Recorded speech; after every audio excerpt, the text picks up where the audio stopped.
So today I'm talking about enterprise-wide security framework and components of enterprise risk management framework.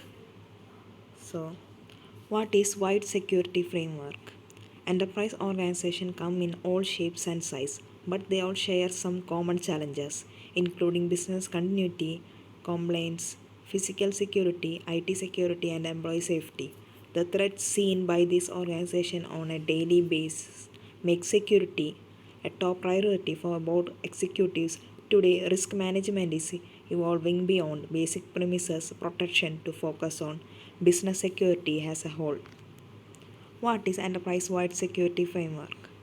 Today, enterprise class customers seek solutions that unify multiple security systems into one platform to simplify system administration, management, and operation into one interface. Software platform that integrate multiple system and device together, commonly known as PSIM, command and control software or situation management solution, have been successful in addressing the needs of the public sector, especially in the critical infrastructure and transportation markets, where traditionally funding is often readily available and long purchasing cycles and implementation times are commonplace. It has become equally important for today's enterprise customer to deploy a solution that also deliver this new standard of situational awareness and enhance risk management to their operation. However, some of the more traditional PSIM applications have failed to bring together multiple facilities across large geographic regions, including global operations, a key feature demanded by enterprise organizations. What is risk management framework? Enterprise risk management is a definite plan based strategy that aims to identify, access, and prepare for any potential risk.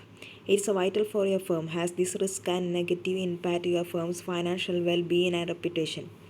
It enables management to deal with uncertainties and challenges head on and empowers them to build more value based on the organization's structure and needs. The approach to mitigate against this risk differ. Having said that, the groundwork for managing this risk successful has to be right. Here is a brief description of what is the right approach to risk management. Components of enterprise risk management framework. First of all, organization's code of conduct. An organization core value and code of conduct plays a major role in defining your risk aptitude. The aptness to know when to take a calculated risk and when to go the extra miles really matters in the face of dynamic trends. A healthy work culture set the tone for employees' work standard and the ability to deal with risk. It generally rests on the aptitude of the C-suite who are responsible for formulating the code of conduct. The manager, the managerial skills of the leader will ensure that none of the risks are overlooked in the light of project completion. Second is objective settings and goal. Organizations set a mission and vision to ensure that everyone is working towards a common goal. When these objectives are cascaded across the enterprise, every senior and junior employee is aware of their roles and responsibility. These common business objectives act as a guidebook while you are forming your risk management plan. When everyone knows what they are working towards, it will help you assess if the risk is worth taking. In addition, you must take gauge the following aspects.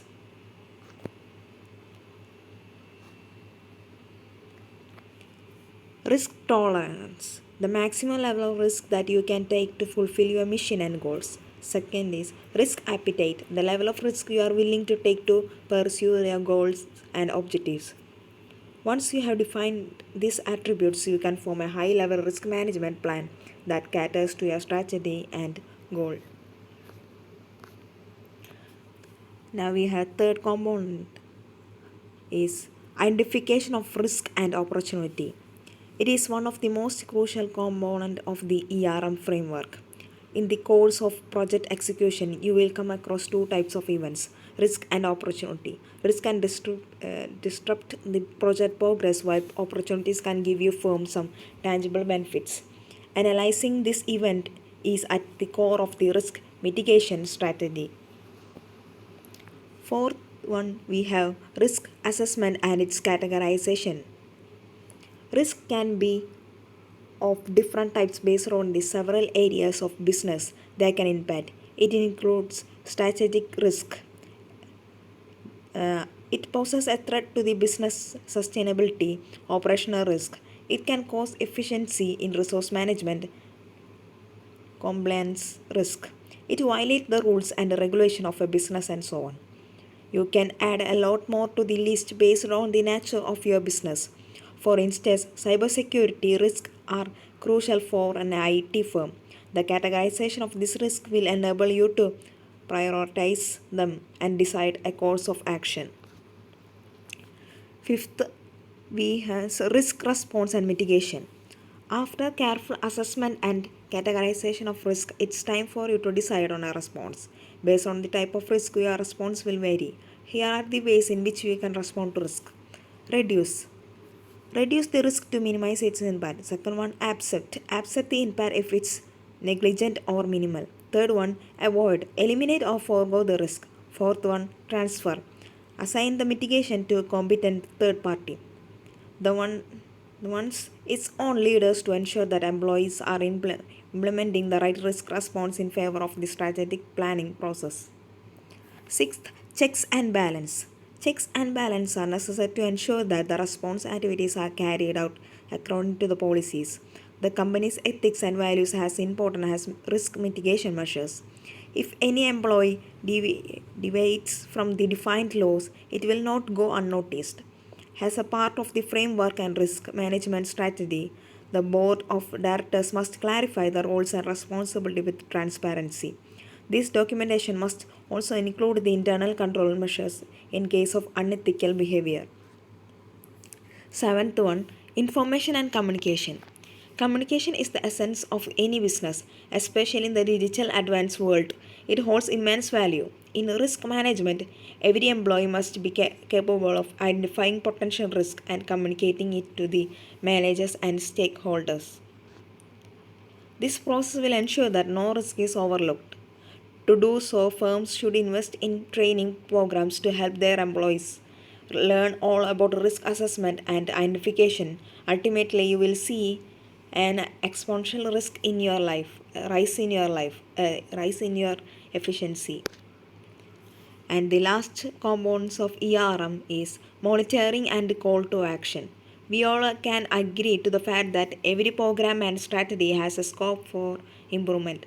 Talking about the risk management framework, we live in the age of market volatility and the fast paced changing trends put forth a plethora of risk. These changing trends also change the nature of the risk you are about to encounter. Organization must therefore monitor and review the strategy at regular intervals. This will keep you informed on what is working for you and what not. Individually, you will be able to introduce some improvements that will be beneficial in mitigating risk. Remember, risk management is always a work in progress. Thank you.